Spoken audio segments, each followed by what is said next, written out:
watching New York 1 News all day. I'm Jill Urban. This is the hottest rental market in years. So if you're a renter, you need to know how to navigate the system and play the game a bit in order to get what you want without getting burned.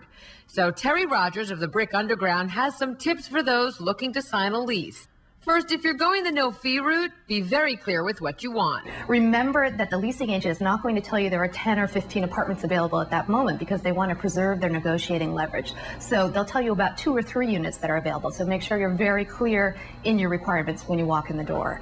The other thing to remember is concessions are a lot harder to come by now in this kind of market, but you have to ask because they're not going to volunteer them. You probably won't be able to get a few months of free rent, but it can't hurt to ask if there's wiggle room in the price, or if they can throw in the cost of the amenities like the gym.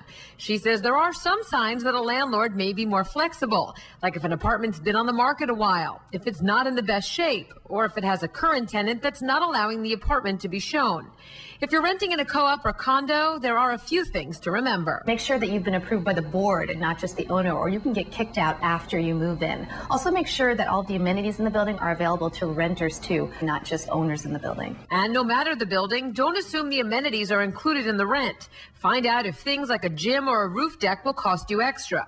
Once you find an apartment you like, ask about the building's bed bug history. Landlords are legally required to tell you that information at lease signing, but you don't want to waste too much time, so ask early on in the process. And last, if you don't meet the landlord's financial requirements and don't have a tri-state guarantor, don't give up. You can offer the landlord more security, for instance. That sometimes works. Or you can hire a guarantor. There's actually a company called Insurant that for a fee will step in and become your guarantor. And they're accepted right now at I think about 1,000 Manhattan buildings. For more tips like these, you can check out our website at NY1.com. Jill Urban, New York 1.